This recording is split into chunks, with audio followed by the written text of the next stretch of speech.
Hello guys, नमस्ते, सत श्री अकाल। जैसे ठीक है, कैसे हैं आप सब। मेरा नाम रोशन कुमार झा, जैसे आप सब जानते हैं। गाइस, बहुत से लोग चैनल को वीडियोस तो देखते हैं बट सब्सक्राइब नहीं करते। 81% लोग ऐसे हैं जो मेरी चैनल को सब्सक्राइब नहीं करते, सिर्फ और सिर्फ वीडियो देख के चले जाते हैं। गाइस, उन सभी से कहना है, अगर आप वीडियो देखते हो तो यार लाइक्स और सब्सक्राइब करने में कुछ नहीं जाता। साइड में बटन है, क्लिक करो और बेल आइकन दबाना ना भूले लेटेस्ट अपडेट के लिए। और गाइस, आप सबके लिए एक सरप्राइज़ है, वो मैं लास्ट में बताऊंगा। गाइस, फिर चलते हैं without time wasting. Last time मैंने बात किया था थर्मल एनालिसिस के बारे के अंदर, जिसके अंदर मैंने पढ़ा था ब्लॉक डायग्राम पढ़ा था, करैक्टरिस्टिक्स ऑफ गुड थर्मोब्लेंस पढ़ा था, इसके अलावा फैक्टर इफेक्टिंग हमने पढ़ा था, इसके अलावा हीट रेट पढ़ा था हमने, और इसके बाद हमने फर्नेस एटमॉस्फेयर पढ़ा था, क्रूसिबल सैंपल करैक्टरिस्टिक्स पढ़ी थी हमने टीजीए में। ये सब हमने टीजीए में पढ़ा था। फिर हमने पढ़ा था interpretation of TGA curve, applications पढ़ी थी हमने, और फिर हमने पढ़ा था analysis of inorganic and organic mixtures studies. Now अब हम बताने वाले हैं स्टडी ऑफ पॉलीमर्स, इसके बारे में बताएंगे, और फिर इसके बाद हम स्टार्ट करेंगे डीएससी है क्या। सो विदाउट टाइम वेस्टिंग चलते हैं। गाइस, सबसे पहले स्टडी ऑफ पॉलीमर। अगर किसी भी पॉलीमर की स्टडी की जाती है तो सबसे पहले इसका वर्सेटाइल एप्लीकेशन देखा जाता है। किसी भी पॉलीमर को एनालाइज करने के लिए एप्लीकेशन कहाँ पे यूज़ हो रहा है उस पॉलीमर का कर सकते हैं। थर्मल स्टेबिलिटी देखी जाती है उस पॉलीमर की। The main conclusion draw by TGA, और मेन जो कंक्लूजन होता है वो टीजीए द्वारा निकलता है, वो है thermal stability, compositional analysis and degradation kinetics, जो हम पिछले पढ़ चुके हैं। टीजीए जो टीजीए कर्व है गाइज, ये टीजीए कर्व बहुत इंपॉर्टेंट है गाइज, ये ध्यान में रखिए। इससे हम इन चीज़ों को निकाल सकते हैं, thermal stability, compositional analysis and the degradation kinetics, इनको हम टीजीएस निकालते हैं। TGA curve provides information about the decomposition of various polymers. बिल्कुल सही बात है गाइज। जो टीजीए कर्व होता है वो प्रोवाइड करता है इंफॉर्मेशन उस डिकम्पोजिशन की भी, बहुत सारे अलग अलग पॉलीमर्स की, जो कब वो डिकम्पोजिटेड होगा, इसमें जो हम पहले बात कर चुके। आइडेंटिफिकेशन पर्पस के लिए, किस पर्पस के लिए हम यूज़ कर रहे हैं, इसको आइडेंटिफाई करता है TGA. Assessment of thermal stability से each kind of polymer has a particular characteristic pattern. Particular characteristic pattern के साथ सभी तरह के पॉलीमर्स पाए जाते हैं, जैसे कि आप स्क्रीन पे देख सकते हैं। The basic application route by which a polymer degrade can be categorised according to a following mechanism. कुछ मैकेनिज्म होते हैं जिससे कैटेगराइज किया जाता है कुछ पॉलीमर्स को according to a degrades, main chain scission, side chain scission, elimination, depolymerisation, cross linking. So इसकी बात बाद में हम करेंगे। फिर हम नेक्स्ट चलते हैं स्टडी ऑफ पॉलीमर्स में ही हम कुछ पॉलीमर्स के ऊपर देखेंगे कि हमने लास्ट टाइम जो पढ़ा था उसको हम थोड़ा सा और एनालाइज कर लेते हैं। इसके लिए हम TGA of a polyvinyl chloride, PVC, high density polythene, polymethyl methacrylate, poly tetrafluoroethane जिसको हम टेफ्लॉन भी कहते हैं, पॉलीस्टाइरिन और शोइन फिगर, ये सारे देखिए गाइस। आप एक डायग्राम देख रहे हैं यहाँ पे साइड में, जहाँ पे टेम्परेचर और मास के अगेन टीजीए हमेशा प्लॉट होता है, जिसके अंदर जैसे जैसे अलग अलग पॉलीमर के हिसाब से अलग अलग ग्राफ बना हुआ है। जो पीवीसी है वो जल्दी जा रहा है, जल्दी डिग्रेड हो रहा है, जल्दी टेम्परेचर पे डिग्रेड हो जा रहा है, और क्या कहते हैं, इसके अलावा जो पीएमए में जल्दी हो जा रहा है, पीवीसी थोड़ा सा अपर क्लिक ले रहा है, इसके बाद वो थोड़ा नीचा 500 पे जाके 418 490 पे जाके जाता है, एलडीपी थोड़ा बाद में जाता है, पीटीएफ इससे बेटर है, और पीएस सबसे बेटर है गाइस। पॉलीस्टाइरिन सबसे अच्छा है टीजीए, उसका थर्मल स्टेबिलिटी काफ़ी अच्छी है। इसके अलावा पीवीसी, थर्मल स्टेबिलिटी पीवीसी काफ़ी लोअर होता है 250 डिग्री सेल्सियस में, और डिकम्पोजिशन टेक प्लेस करता है 2 स्टेप्स में। वाइल पीएम में LDP and PTP start degrading at a higher temperature 400 degree में, जैसे कि आप शो देख सकते हैं, 450 में, 550 डिग्री में, और रिस्पेक्टिवली इन सिंगल स्टेप्स में। Qualitatively the higher the decomposition temperature the more positive is the delta G value at the room temperature and the greater stability. This can predict the relative stability of polymer.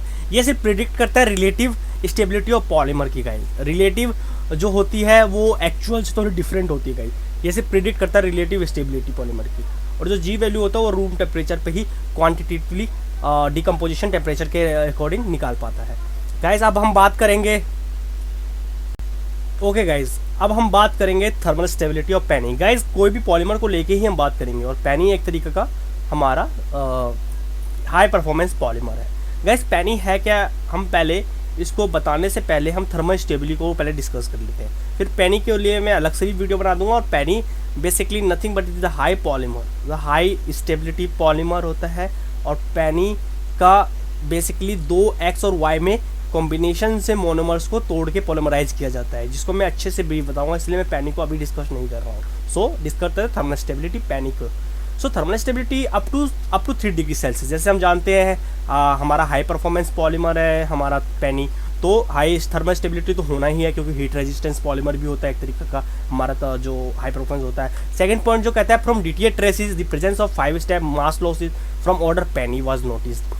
5 steps से DTG को trace किया जाता है। Presence of 5 steps जो कौन कौन से होते हैं ये सारे हमारे देखिए गाइस, ये भी एक तरीका सा प्लॉट बन गया TG एंड DTG और पेनी सिंथेसाइज यूजिंग H2O2, और ये हमारे ये, इसलिए मैंने बोला जी इसको सिंथेसाइज करना अलग तरीके से होता है। 20 डिग्री वेट लॉस फिर बढ़ गया गाइस, 400 पे इसका वेट बढ़ गया गाइस, देख रहे हो गाइस 400 पे इसका वेट बढ़ा है 306 पे, मतलब 306 पे तक पे इंस्टेबल है विद वेट के साथ, मास के साथ, ये देखने वाली बात। फिर सडनली इसका वेट डिक्रीज होते हुए 800 तक पे चला गया, ये बहुत अच्छी बात है। Due to the department of moist from the sample, depart हो जाता है मॉइस्चर सैंपल से, ये removal of acid dopant and evolution of other thermolabile components small oligomer. अगर गाइज आप एसिड डोपेंट के बारे में जानना चाहते हैं तो मुझे कमेंट में ज़रूर कमेंट करें गाइज, और कमेंट करके मुझे बताएं कि एसिड डोपेंट पे मैं अलग से वीडियो बनाऊँ या नहीं बनाऊँ, तो मैं आपको बताऊंगा। इसके बाद ऑलिगोमर्स पे भी अगर आप चाहते हैं तो मैं ऑलिगोमर्स में भी वीडियो बनाऊंगा, तो कमेंट जरूर करें guys. So removal of acid dopant and evolution of other thermolabile components such as small oligomer and degradation of polymer took place. So अब हम चलते हैं गाइज नेक्स्ट स्लाइड पे। जो गाइज नेक्स्ट स्लाइड है हमारा वो है डिफरेंशियल थर्मल एनालिसिस, जो आज हमारा का टॉपिक है DTA। गाइज सॉरी मैंने लास्ट टाइम मैंने गलती से DSC कह दिया था, बट DSC नहीं DTA की बात करेंगे आज हम, DSC की बात आगे करेंगे। सो basically DTA is nothing but the term differentiate and emphasize important features of the technique। guys DTA कुछ नहीं है, एक emphasize important feature है किसी भी टेक्निक का, emphasize किया गया एक फीचर है किसी भी टेक्निक का, जिसका difference in a temperature of a sample reference is measure. ये जो होता है इसका डिफरेंस निकलता है, जो डेल्टा T निकलता है हीट के, वो सैंपल माइनस रेफरेंस के टेम्परेचर के बीच में निकलता है। तो हम कभी भी कोई चीज़ अगर निकालेंगे, किसी का टेम्परेचर निकालेंगे, डिफरेंशियल थर्मल एनालिसिस करेंगे DTA की टेक्निक्स को एम्फसाइज करके, तो हम किसी की रेफरेंस के लेके निकालेंगे, और रेफरेंस कुछ भी हो सकता है गाइस। रेफरेंस लिया फर्नेस सैंपल, सो ये प्लॉट देख रहे हैं, मेल्टिंग पॉइंट आया, melting of a sample, exothermic phenomena, exothermic time के अकॉर्डिंग। सो ये टाइम के अकॉर्डिंग टेम्परेचर चल रहा है। पहले हम क्या देखते थे, TGA में ये होता था कि टेम्परेचर और मास और वेट का। अब क्या हुआ, ये टेम्परेचर जो है हमारा वो ऊपर आ गया गाइस, और टाइम आ गया इंक्लूड हो गया, और यहाँ से वेट हट गया। तो यहाँ पे मास का है नहीं, टेम्परेचर टाइम के अकॉर्डिंग कैसे रोल कर रहा है, हमारे पॉलीमर में कैसे रोल करता है, इसको देखने के लिए हम डिफरेंशियल थर्मल एनालिसिस करते हैं। सो आगे चलते हैं गाइस डिफरेंशियल थर्मल अगर आप बात करूँ मैं, तो nothing was the technique for recording difference in temperature between the sample and reference material against the time और temperature as two specimen are subjected to identical temperature regime in environment heated और cooled at a control rate. बिल्कुल सही बात है। In a DTA both test sample are inert reference material usually हम reference material अगर हम ले example के तौर पे, ये एल्यूमिनियम ऑक्साइड है, अंडरगोज अ कंट्रोल हीटिंग और cooling programme which is usually linear with respect to time के रिस्पेक्ट में लीनियर होगा। There is zero temperature difference between sample and reference when a sample does not undergo physical और chemical. यदि temperature difference बिल्कुल zero होता है तो physical और केमिकल चेंज नहीं होगा, ये दर्शाएगा। But if a reaction take place that then a temperature difference delta T exist between a sample and reference is an exothermic process when a sample melts or dehydrates sample at a lower temperature than the reference material. This condition is the only a transitionally because of the reaction of the sample will again show zero temperature difference compare with another sample.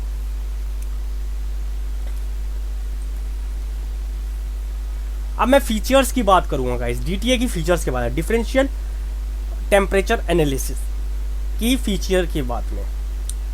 Sample holder assembly apparatus, कोई भी apparatus चाहिए ना, sample holder assembly के हिसाब से ये consist होता है थर्मोकपल फॉर ईच सैंपल और reference surrounded by a block to ensure even heat distribution. Thermocouples लगे होते हैं। ये एक ऐसा एपरेटस होता है जिसके चारों तरफ थर्मोकपल से कंसिस्ट होता है और इसके रेफरेंस के सराउंडेड ब्लॉक द्वारा, जो इंश्योर करता है कि हीट डिस्ट्रीब्यूशन हो एक पैरेलली और एक समांतर रूप से हर जगह हीट डिस्ट्रीब्यूशन हो। सेकंड पॉइंट कहता है कि sample contain in smooth crucible made up of material such as silica, alumina और प्लेटिनियम एक्सेट्रा। जो सैंपल होता है, जो कंटेन करता है, जो सैंपल को कंटेन करके रखता है उस एपरेटस के अंदर में, वो स्मॉली क्रूसिबल मटेरियल से बनता है, just like silica is crucible material, alumina, platinum और इस तरीके के मटेरियल से बनता है। थर्मोकपल जो होता है should not be placed in direct contact with the sample to avoid contamination degradation. Thermocouple जो होता है वो डायरेक्ट कॉन्टैक्ट नहीं करता उस सैंपल से, बिकॉज वो अवॉइड करता है कि उन कंटामिनेशन को जो डिग्रेडेशन के कारण भी आ सकते हैं। सो फर्नेस एंड टेम्परेचर जो प्रोग्रामर होता है वो लगा होता है, फर्नेस और टेम्परेचर का प्रोग्रामर उसमें शो करता रहता है।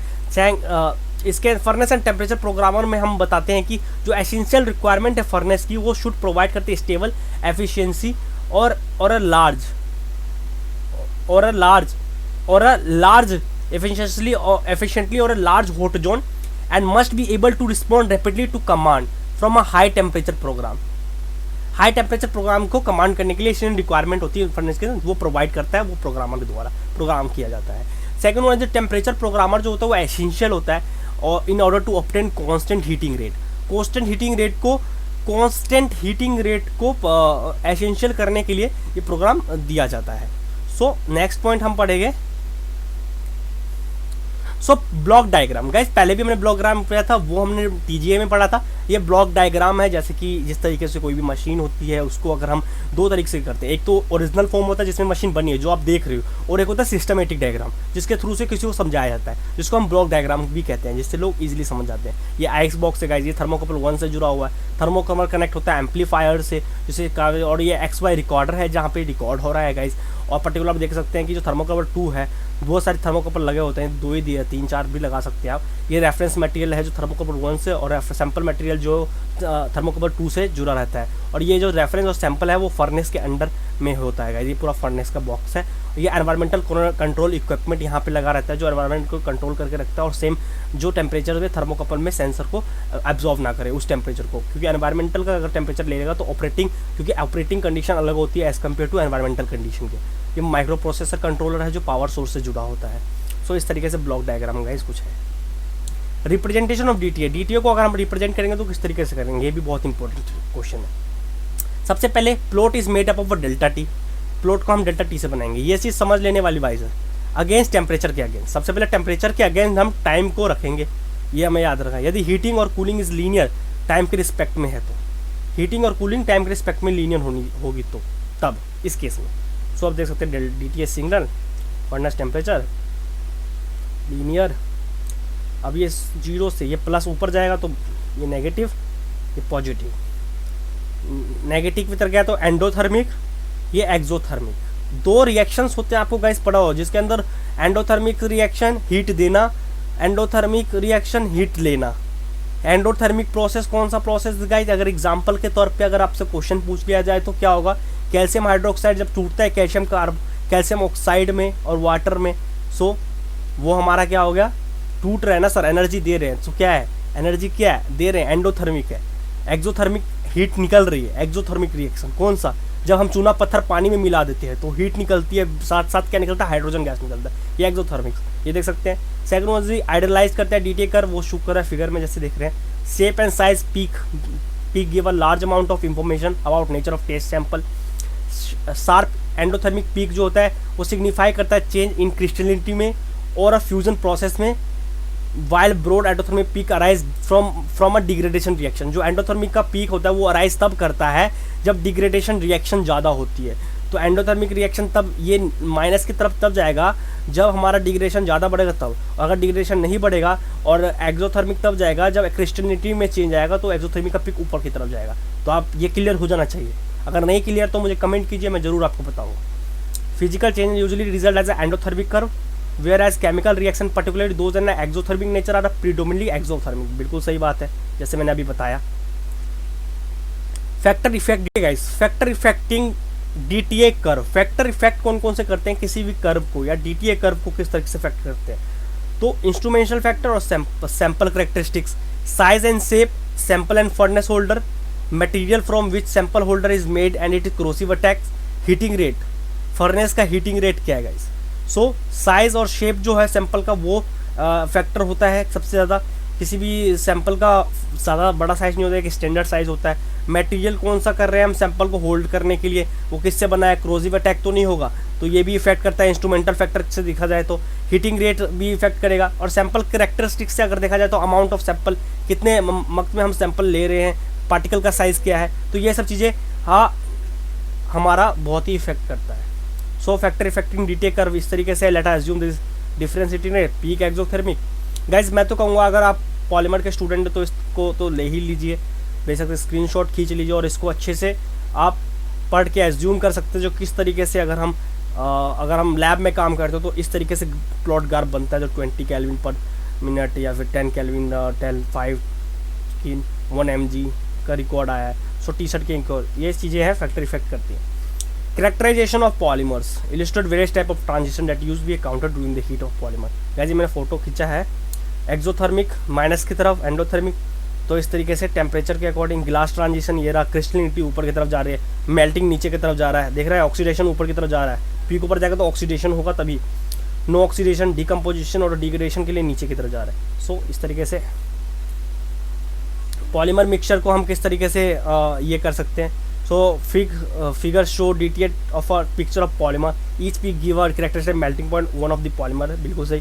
जो पॉलीटेट्राफ्लोरोइथेन है गाइस, वो एडिशनल लो टेम्परेचर का पीक करता है ड्यू टू क्रिस्टलाइन ट्रांजिशन में। गाइस जैसे देख सकते हैं, नीचे गया, ऊपर गया, इस साइड जा रहा है HTP तक। सो टेम्परेचर लो है, लो टेम्परेचर पे वो पीक पे है क्रिस्टलिनिटी ट्रांजिशन में। सो लो टेम्परेचर में वो peak due to crystalline transition में। सो यही बता रहा है इसके अंदर। HIPP हो गया, high pressure low density polythene, low pressure high density polythene, polypropylene हो गया, PO में, ये इस तरीके से सभी का इसमें आप देख सकते हैं। और सब टेम्परेचर आप उसको फिक भी खींच सकते हैं जो आपके एग्जाम में काम आ सकता है। गाइज TGA और DTA को हम किस तरीके से हटा सकते हैं, यदि mode can be use determine करा जाए, मैं नीचे से बात करूँगा क्योंकि ये बहुत ही मज़ेदार चीज़ है। सो मेल्टिंग पॉइंट्स की बात करूँ, मेल्टिंग पॉइंट के हिसाब से देखा जाए, ग्लास ट्रांजिशन के हिसाब से देखा, क्रिस्टलिनिटी, मॉइस्चर वोटिलिटी कंटेंट के हिसाब से, थर्मल और ऑक्सीडेटिव स्टेबिलिटी क्या है उस चीज़ की, प्योरिटी कितनी है।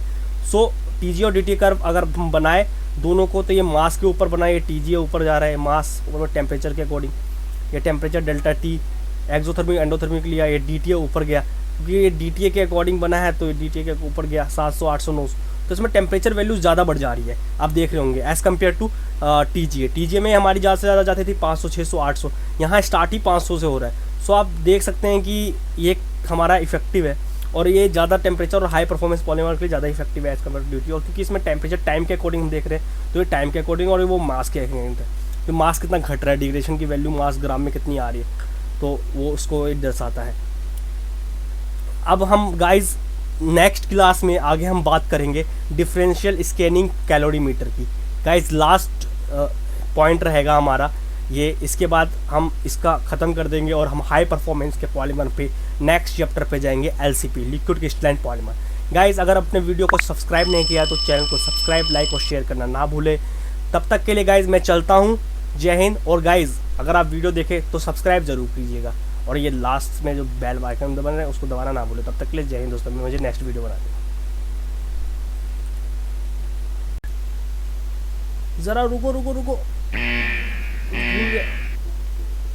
हाँ गाइज मैंने बात की थी लास्ट टाइम सरप्राइज़ की, हाँ बिल्कुल सही पहचाना आपने। गाइज सरप्राइज़ कुछ खास नहीं, बस ये है कि मैं ऑनलाइन आ रहा हूँ और आप सबसे मैं ऑनलाइन बातचीत करूँगा, आप अपने सारे क्वेरीज पूछ सकते हैं।